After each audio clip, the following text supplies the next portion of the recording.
Hey guys, Clumsy here, and welcome back to ETS2.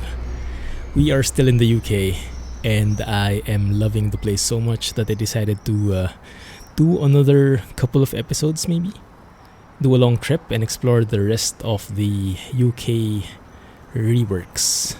So, in this episode, we will be starting from Liverpool, and we'll pass along the beautiful junction that we passed through the previous episode. Because I haven't had enough of it. You can see there. That was the route we took, the one with the yellow line. But this time we'll be going perpendicular to it. And then we'll make our way to visit the remade Chelmsford in Felixstowe. Because we'll be delivering something in the Netherlands. I think in Eindhoven. It's going to be a pretty urgent delivery though, so we'll have to hurry up. But I mean, even if we're late, I'm not really that worried about it. So the normal route takes us along here in, where is it? In Dover or in Canterbury? No, in Dover, I think. Yeah. It takes us through Calais and then we cross over to Belgium and then Netherlands. But I think we can do a shortcut. We can go to Felixstowe instead, take the ship there, arrive in Rotterdam, and then deliver it to Eindhoven. So I think that can be an easier, shorter route. We'll see what the job market has to say about it though. Anyway, let's go and do that. I've also made repairs to the trucks, so now we should not have any damage anymore. And now we can get started. Beautiful. So I'm still pre-recording this, and I've gotten a couple of requests from you guys to feature the UK, the new areas in the UK. So here it is. Sorry for the delay, but yeah, have to space out the videos a bit because otherwise there will be nothing to show. I cannot record for every day while I'm out, unfortunately. The time did just not allow it. Hopefully you are enjoying the vids though, because I surely am enjoying all these recordings that I'm able to do thanks to ProMods 2.40. And yes, I almost forgot to stay on the left side of the road. My mind is still used to the normal for me at least, normal layout. Let me eat up the side here so it's easier to turn, like so. There we go. Alright, yeah. This will probably take a couple of episodes, maybe 2 episodes at least, because it's going to be a long trip. It says 900 kilometers there. So I'm expecting, yeah, it will take a while, but it's going to be fun. Hopefully though we get to see everything in one go. If not, then I'm sure we'll have some time for it later on. So we should be picking up the motor oil. But I guess they're in tanks anyway, so we can load them in our trailer. Over there. So let me just try and position myself here. It's good though that the left-hand drive trucks and cars are allowed in the UK. Because if I have a right-handed truck, I don't think I will be able to drive properly. Not that I can drive properly now, but I will be able to drive worse, even worse than before, because my brain still has not gotten used to it. Okay, that looks good. Let's just turn it like so. And as always, I cannot tell if my axles are down or not. I think they're down. Alright, there you go. That's helping with the steering a bit. In any case, should be fine. Perfect. And let's just even it out. Perfect. Okay, good. Catch you guys in an hour. I'll just load up this thing. More or less. Yeah, almost an hour, maybe 45 minutes. We're good. All right, so that's 963 kilometers. Let's see how the route should go. So we go from Liverpool. Let's go and discover that. It's going to be the long way around though. That's fine. I mean, we can turn right here, right? Why not? That would be probably we cannot like turn left somewhere. That's weird. Okay, let's do it like that. Yes, let's do it like that. And then, oh, that's going to be a party pooper. Because I wanted to go through here. But I mean, I guess that's also new. I think that's also new. Part of the new areas. But if I wanted to go to Chelmsford, maybe I can take that. If I take this highway, it's going to be 1,000 kilometers. A bit longer, but at least it's going to be different, right? Because that might be new, or at least new for me. I haven't been there before in this profile. So let's go through there. Go through there. Yes, perfect. And then we'll pass by Chelmsford. Maybe do an entire look around. Yes. We'll see how we can time the episode, but maybe we can stop here in Chelmsford, and then next episode we can explore Felixstowe and take the ship there. Because the ship is actually, that's a bit of a shame because the ship is right here next to it. So what we can do, maybe, we can probably afford to be late, but next episode we can then go through here, explore Felixstowe, and then go back and get a ship going. It's going to almost double the trip. But yeah, I guess that can work. We'll see. Let's just wing it. That's the beauty of traveling on land. You're much more flexible. As I get into flight sims, I realize more and more you cannot just wing it. When you're flying a big plane, you have to plan the entire route in one go. And even worse, in reality, you would have to align this in all the traffic controls and the clearances and whatnot. So many things you need to do. But when you're in a truck,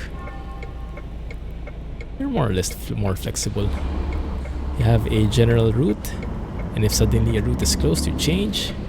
If you want to go and stop by somewhere, that can work as well. And it just is a more, a friendlier way to travel. Much more chill way to travel, at least. You can actually turn right here. Yeah, turn right, then turn left on the next intersection. Yeah, exactly like that. So if I wanted to reroute here, I could just not follow the GPS. In flight planning, I'm not sure if you can do that as well, but it probably won't be advisable to just change in the middle of the route without consulting and making sure that it's not impossible. Actually, yeah, sometimes it kind of makes sense because apparently that's not possible because this is actually a bridge. So we're gonna just turn left there. Okay, I stand corrected. but we should be able to turn left here, right, and go the same route. So that should be okay. At least we're still headed the right path there.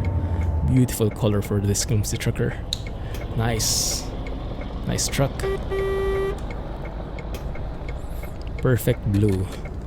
Mixes pretty well with the Clumsy Trucking logo.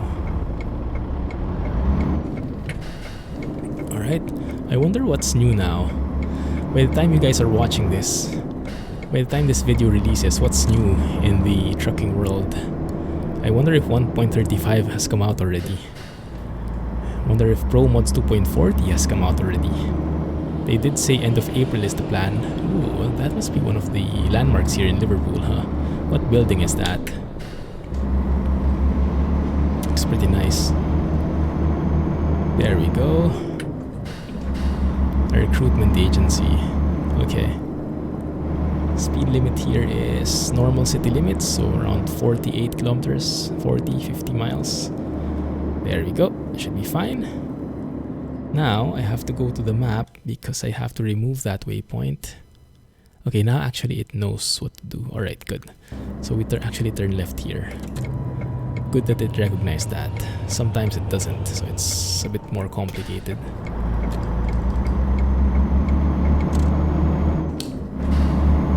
There we go. And another stoplight. I think this might be a default, like an old ETS2 town, huh? Like from the original release of ETS2, like, I don't know, 6 years ago. Because the buildings seem like it. I do like the skyline. You can see the buildings in the distance, but I think in general the layout is pretty similar to those towns from the prehistoric ETS2 times. Maybe it needs a bit of rework soon, huh? This is where we go. There we are. Let's try to take a photo as we pass by some of these, by this beautiful junction. Right over the M6, I think. So also stay on the left. Slow lane. In our case, that's pretty accurate. Okay, here we are. I wonder if there's also a sign saying this area is the Pro Mods rebuilt areas. M6, Preston, Manchester. Now I think we go to Manchester, M62. So I'm going to stay here on the right.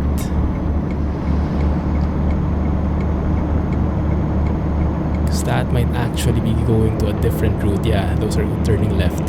Alright, at least I read that right.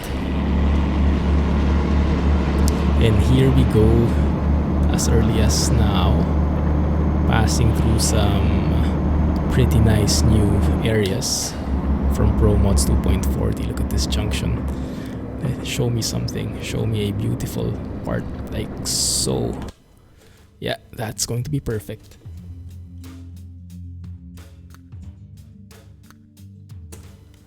Alright, let's have a look here. What angle can we find? That is a beautiful one because it shows the signs. Actually here is good as well. It's kind of hard to choose, huh? Well, we can always take more. It's only your patience that is going to be the limiting factor. You get tired of me taking photos on bridge shots, but it's my weakness, guys. Bridge shots are my weakness. Man, look at that. That's just breathtaking. The how do you say, architectural genius, if you could call it. Good. Let's take also one like that, more dramatic, less wide, more narrow, a bit more. That can work for me. Doesn't have signs though, but we can make it work somehow. Good. Alright. Now I can focus on the road. And now I think I can move through here. Now I wonder where it ends, this rework, this new area from Pro Mods 2.40. Well, we'll see soon enough. We'll probably notice the difference. But I'll just try my best to follow the GPS, right? Okay, there we go. There's a sign. There we go. Motorway improvements ongoing until 2023. Wow. Is that like in real life or in Pro Mods life? Like, I mean, are the real roads in the UK being made, or is that a Pro Mods update that things are happening until 2023? And yeah, if you look here, this looks quite different already. So this might be the old one. Yeah, that's the transition most probably. The textures are even different. Yeah, the lane is cutting out there. It's dropping off. Alright, I'm happy. Now it's a bit more old ETS2 area, I guess.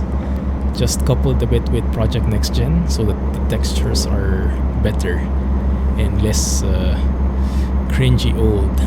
Yeah, because whenever I go to like the oldest ETS2 areas, I can really feel the age, and it doesn't feel as nice. With Project Next Gen, feels much better, and especially with natural lux, formerly known as foggy weather, looks even more so.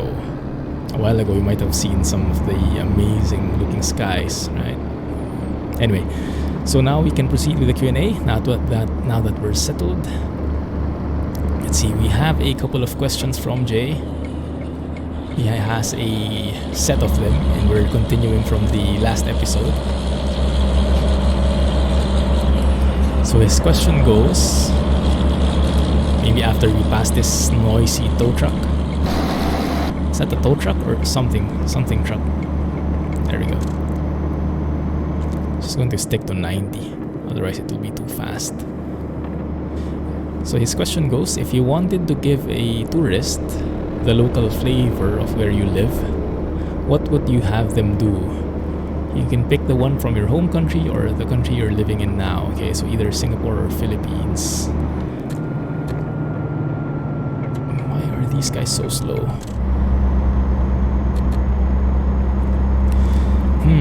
Interesting. Yes, definitely I will take people to try out the local food. Yeah. Now, I'm not the best person to be the tour guide because I rarely go out. Like we always say this, like Mrs. Clumsy and I, whenever we have visitors coming, usually they would know more about the place than we do.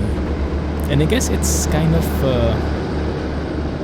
it kind of makes sense in a way, because if you're a tourist, you will try to research as much as possible how to go to a certain place where you're going, what to check out there because you only have a limited time. Compare that when you are living here and you don't need to hurry up, so there is no rush to discover places, so you just take your time. And that's why I guess it would make sense that sometimes tourists know more about you, but in our case they know more most of the time. So it's a bit more on the extreme level. That's the price for not going out of the house. Oh crap, too fast. There we go, that's much better. And that is too low a rev. Now that's better. So I'll definitely take them for some local food. If they're in Singapore, then I'll take them to some maybe Hainanese chicken or some seafood, chili crab, all the different stuff. We also have some very nice breakfast, local breakfast here. Nothing fancy, just toast with kaya butter. Kaya butter is something like, how can I describe it? It has butter, literal butter, as a part of it, but it also has something like a cocoa jam. I'm not really sure. Maybe that's not the best description, but something that tastes like coconut. Not exactly so, but something similar. And then, so that's toast. That's they make that crispy, that the bread, and then you couple that with soft-boiled eggs, and you kind of use the bread as kind of a spoon with the soft-boiled eggs, so you eat them together, and then you have a drink. The drink would either be like probably like teh, which is like hot tea with milk, or coffee with milk. And if you've heard of the different stuff here, there are so many names for coffee and tea. Like there are so many different combinations, and I'm not sure if they're like Malay in nature, but for example, like I give you an example. If you say teh, which is TEH, that's the tea with milk, hot tea with milk. Yeah. If you like it with ice, so it's tepeng. So it's something like PENG, tepeng. When you add peng, that's like ice. So that's like milk, tea with milk with ice. So, and if you like coffee, it's kopi, KOPI, kopi peng. So that's coffee, iced coffee. And then if you like it without sugar, or if you like it without milk, you add an O. So like kopi O. Or without milk, yeah, that's without milk. Kopi O, but that's with sugar. Or teh O, that's without milk, but with sugar. If you don't like milk and sugar, so for example, if you just like black coffee, so you'll say kopi for coffee, you'll say O so that doesn't have milk, and then you say kosong, so it doesn't have sugar. So it will be like kopi o kosong. That's how you order like a local. And there are actually like memes or diagrams out there, the different combinations and their names. Go and look it up, like Singapore coffee or Singapore tea, and all the varieties. It's an art form, and you'll feel really proud when you're like a foreigner like me, especially if you're a tourist. You go to a local cafe and then you order like that. You order like a pro. You feel like a local. You have to experience it. And if they understand you when you say that, then that's a win. That's an achievement. So I definitely recommend that experience. Yeah, but the other places though, I'm not really like particular about. I'm not really knowledgeable rather in Singapore. So I'm very much a newbie here as well. And just like that, I forgot we are almost out of fuel. So I'm going to hope that there's a fuel station somewhere. Where's my map? Let's go and check before we run out of fuel. There is something here. I'm not sure if we'll reach that, but we can try. We can hope. Yes, we'll see how it goes. Okay, good. Alright, so I'm going to maybe save on fuel. Go high gear rather, so we have low revs, go slow speed, and we'll see if this 80 will be good enough. Yeah, I probably shouldn't go any faster than this one. Okay. Alright, so in Singapore I would definitely recommend the food. There's so much great food in here. Different cultures, because it's a how do you say that, cultural center. Yeah, different cultures mixing together, different religions, so you get the best of all worlds. You have Indian, you have Thai, you have Chinese, you have Western even, but I guess if you're from the West, you probably don't want to try Western food here. Bro. These people are going super slow. How's our fuel doing? Not very good. If we kind of run out of fuel, it's going to be embarrassing, and we'll have to get towed somewhere to the nearest city, and we'll definitely be late. But if it happens, then it happens. At least if you run out of fuel here on the ground, you just stop, right? If you run out of fuel while you're in the air, if you're a plane, then it's kind of very scary. You have to glide all the way through and target the nearest airport. Man, that's scary. Yeah, here you just go to the side of the road and call for a towing service, so you can be chill about it. Okay, it's going to be inconvenient, but nothing dangerous. Alright. So that's Singapore. But Philippines, I might have more recommendations. Definitely the food should also be part of your list. And should move to the right again because this lane is cutting off. They really like these kinds of things. Oh crap. We're going a bit too fast here. And I am just going to glide through here. I'm not even going to step on the gas. Just going to let it accelerate and pick up some speed. Yeah, fuel saving 101. That should be okay. That's perfect. Stick to 80. Economy mode, survival mode. How long till the checkpoint, guys? Okay, I'm seeing a sign. Services, 200 yards. Oh yes, thank you. Thank you. Looks like we're going to make it, guys. We won't make it till we make it though, so I'm not calling it yet. I'm just going to glide all the way through.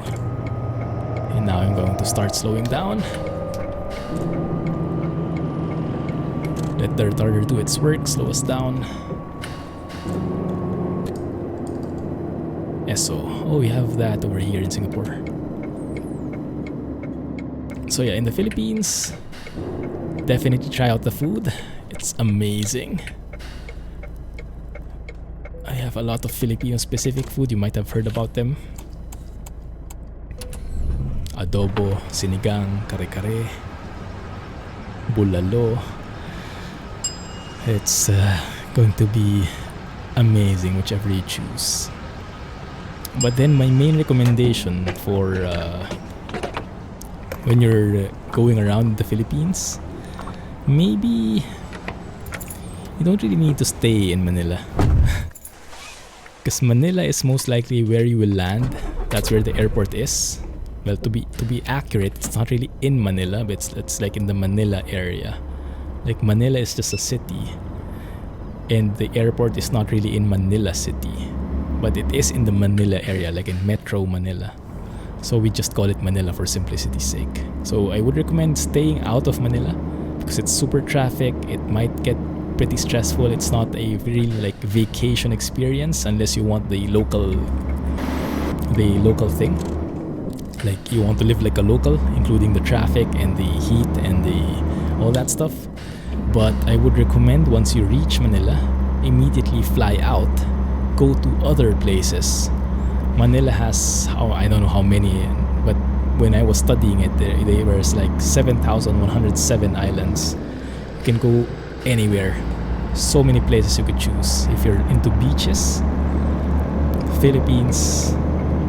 the Philippines has so many beautiful beaches, world class. And I'm a bit biased, I know, but I would say the best beaches you can find in the Philippines. Boracay is now open again. You might have heard that Boracay got closed before. It's one of the most famous beaches all over the world. And when I first stepped my feet into the sands of Boracay, I could not believe it. You know, it was my first time touching white sand, really super grainy, powdery sand. It felt like milk powder, but you have limitless milk powder on your feet. That's how it felt like. It was super fine, it was super smooth, and it was really white. So literally white sand. Because there are many white sands out there, but I have not encountered something with that kind of texture. So Boracay is amazing. Although what happened throughout the years is it became too famous, that it became too commercialized. So the Starbucks started popping up, the major restaurants started popping up, and as a result, it got too cluttered. Too many restaurants in the beachfront, too many establishments, pollution became a thing, the regulations were not being fully enforced, and the sanitation took a dive. So the government decided a few months back or a year back, I can't remember, that they will shut down the entire Boracay. And that was a real blow to many people, because people already planned their vacations. Some people may have even planned their weddings there, and suddenly it shut down. Whoop, whoop, whoop, whoop, whoop. So what to do now, right? And I'm not sure how they got compensated, but yeah, it was, I think, essential that it was a good choice in the long run to have it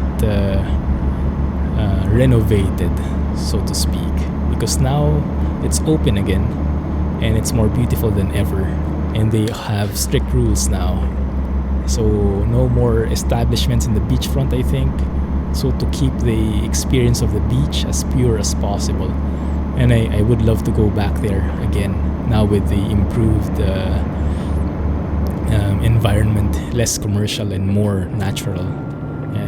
If you want to go to the beach, you probably want to enjoy the beach, because before there came a time where Boracay became a beach you go to so that you could party. Yeah, so like clubbing at the beach, something like that. That was the appeal that it gave, because it got too commercialized. But now I think it's back to its roots. And not only Boracay, there are so many islands, there are so many beaches, so many natural resources, natural sites rather, that you can explore in the Philippines, and they're all just a Google search away. To be honest, I have not explored it as much as I wanted to. Hopefully I'll still have time in the future, but yeah, I'm not I've traveled to other countries, but I can say that I have not traveled enough inside the Philippines and explored it more. There are so many good views, and if you look through the other vloggers, you'll find a lot of people actually like Philippines, like have the Philippines as like at the top of their list or near the top in terms of vacation, in terms of living, because people are generally very friendly and very accommodating, especially to tourists, foreigners. We have a very service-oriented personality. Yeah, we are very caring for our visitors, and yeah, that kind of really is felt when people visit there. So yes, I would recommend staying out of Manila. You just land there, you go to the all the other beautiful places, and then you go back to Manila so you can fly out. But yeah, that's my general advice. Yeah. If you have more questions about any of these places, let me know, and I can expand more on them because it's a very, very wide topic. All right. But thank you for that question, Jay. That's amazing, actually. Very nice. I like it.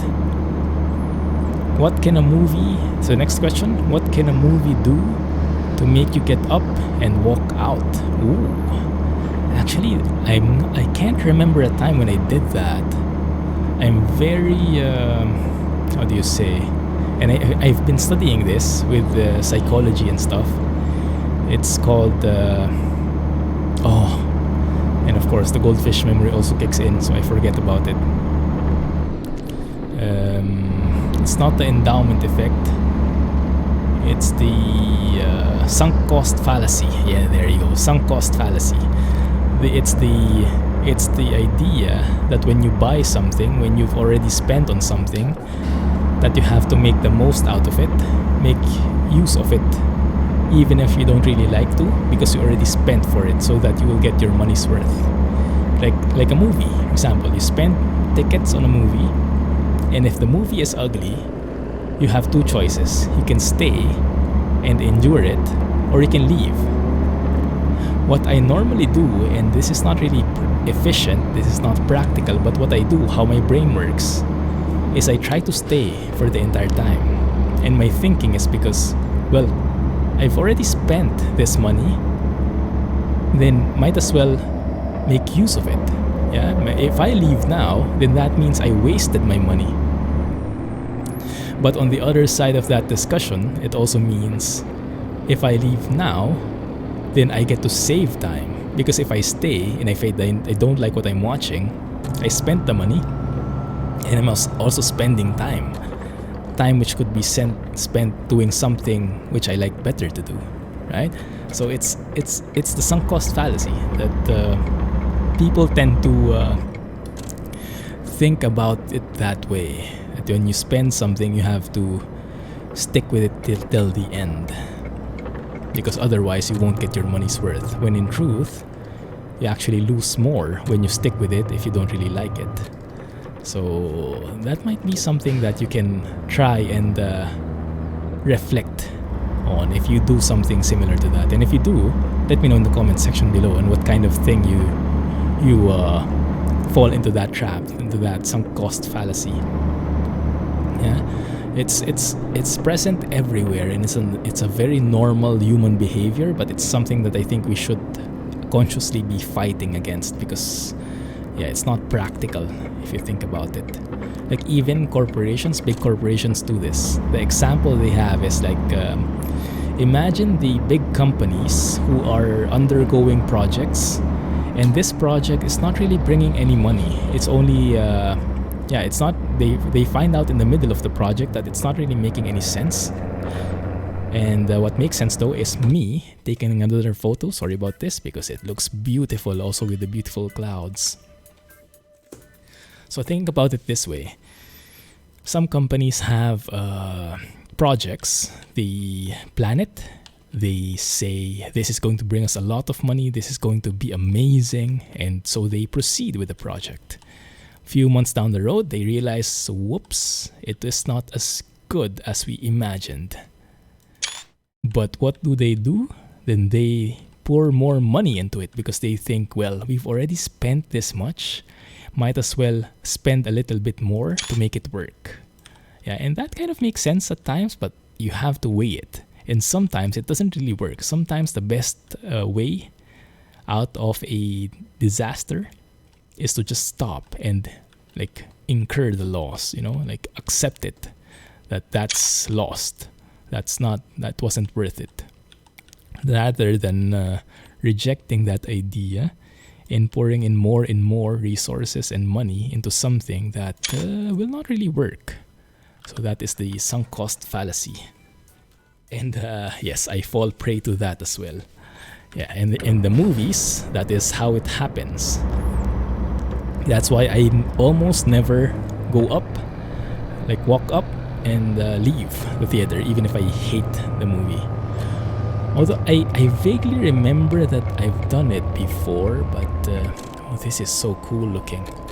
Are we almost at Chelmsford? Actually, M25. Actually, so we should be maybe staying in the middle, huh? Is this part of the whoopsie daisy? Okay, my bad. Oh no, I was in front. Yeah, it was his fault. I was in front. He should have seen me. London, M11. No, we're going to Chelmsford. We're going to visit Squirrel. Going to say hi and wave. There we go. So here is where we should be going. And maybe I should stay here on the left. Oh my goodness, this is even better. Look at that view, guys. Is that the Big Ben? Is that London already? I think it is, huh? Amazing. So I guess that road there kind of lowers down, like drops down to the left and then curves all the way to the right, that way, towards London. But for us, we're going to skip it. Going to move, yeah, Chelmsford, 20 miles away. Let's follow the road here.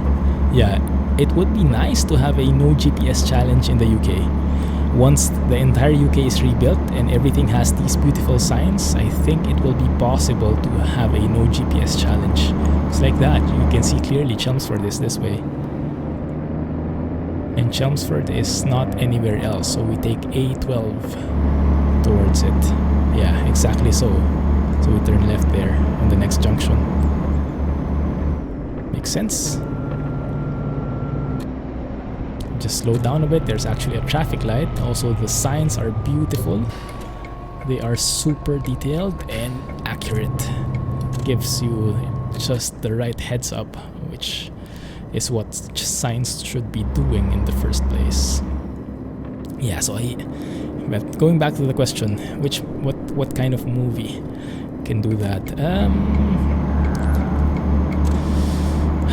Nowadays it's not so common, right? Because I mean there are like movie reviews everywhere, and yeah, I'm a very open-minded guy, so I rarely super hate something. But maybe what I can equate to, so and if you like spend some tickets, like I said, some cost fallacy. I always fall prey to that in movies. So in movies, I don't really get up and leave. But if it's like Netflix and you're trying to find a movie in Netflix, trying to find a series in Netflix, Chelmsford to the left, A1114. Slow down here. Traffic light up ahead. Very nice signs. Slow sign as well. And the bucket of doom waiting for us there. Let's try not and hit that. It's a force to be reckoned, that bucket of doom. It will not budge an inch, no matter how hard you hit it. Okay, good. Are we going through that exit? Yes, we are. Chelmsford City Centre. Let's go and find Squirrel's house, and then we'll end the episode here. Birthplace of radio. Twinned with... I wasn't able to read it. Let's see. Town Center. Flyover closed. That looks like an amazing looking flyover. It's too bad that's closed. Wow. This is actually very cool looking, huh? It's a bit of a blind side. I cannot see where these guys are going. Okay. Not going that way. But I kind of still remember Chelmsford from the older versions, so let's see how it's different. Before, it was basically like a grid type city. I say city, but there were only like 2 streets in there, or 3. There was Squirrel's house before there though, so I'm expecting it should still be here somewhere. Can I squeeze in here, bro? Okay, he won't let me. I can use him as a shield though.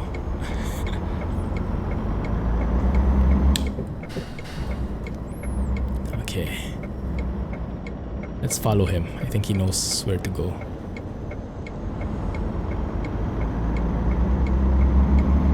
There we go. Yeah. Alright, here we are. Keep your eyes peeled for Squirrel's house. Tesco? Oh yeah, it does look different. Although the streets look vaguely familiar, but maybe the layout is completely different now, I think. Don't even remember a Tesco. Okay, I'm not the best person to compare using memory. Not the best at all. Goldfish memory has severe limitations.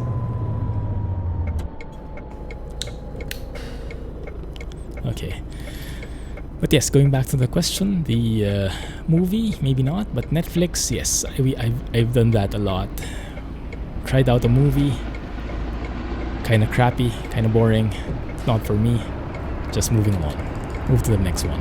That's much easier, because it's not really free, but you pay a fixed price, right? So you don't really need to finish a movie if you don't like it. So that just proves the sunk cost fallacy even more.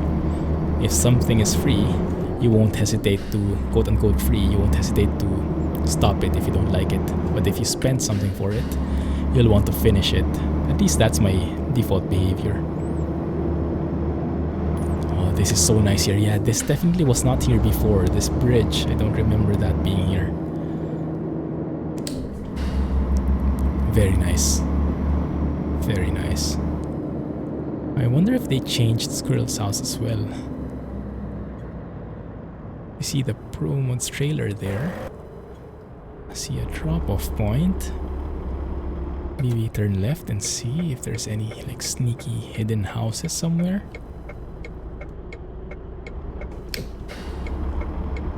I hope they haven't removed this house. I doubt it.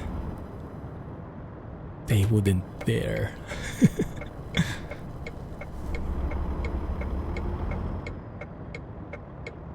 I do like that Promods trailer though. Thank you Promods team for your amazing work. Thanks for all the things you do for this community. I'm sure everybody feels the same. When they say you guys are an absolute... When I say you guys are an absolute game changer. And yeah, the ETS2 community wouldn't be the same without you. You set the example for how the modding community should be like.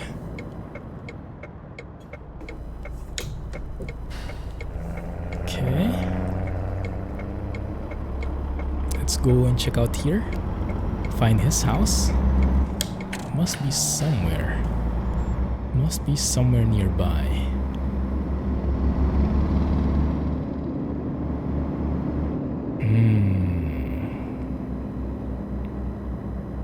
Maybe inside there? No, probably not. If you see it, let me know, okay? Comment it out if I missed it. The road signs are even unique. Yeah, it's not the usual, like there's a pole with the street names. They're like attached to the houses.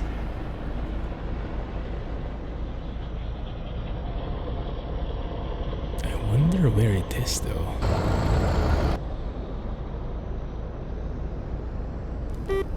Clumsy tricker. So yeah, but yeah, what kind of movies would I skip out?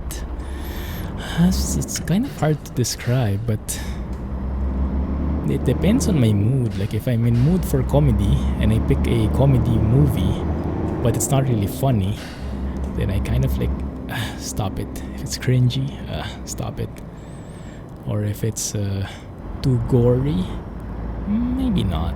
Not really. Not so much into super gory movies, but I don't like hate it either. So it's not. I don't think that's enough to like make me leave, or make me leave it. I don't see it. There's even a bus stop now. This is cool. Some people actually waiting to cross. Go. Go. I'm waving my hand towards them. No, I don't think they want to cross. Okay. Fine then. Have it your way. So now here... Wow. Imaginary roundabout. I remember OMSI. Yeah, these guys. Oh crap. It's going to be pretty tight here. Oh. Should we follow the roundabout? Because the AI isn't.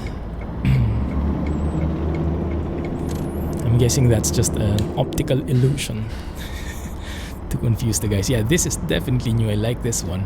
Really feels like a city. Singapore has similar road signs because, I mean, UK influence, right?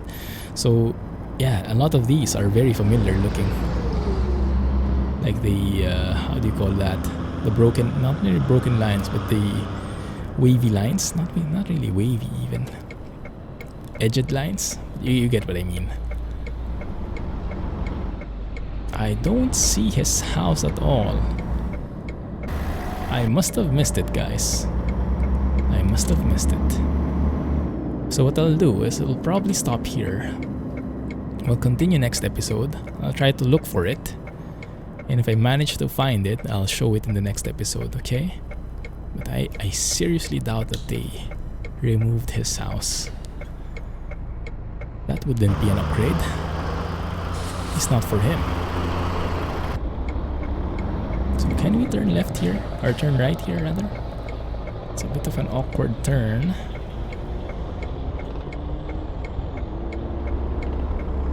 But maybe? Yeah, that can work. It's also raining. Man.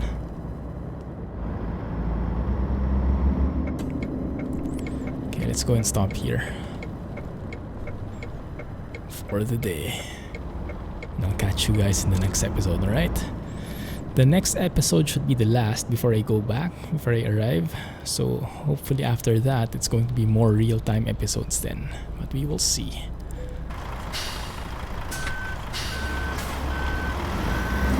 Just going to park it up here.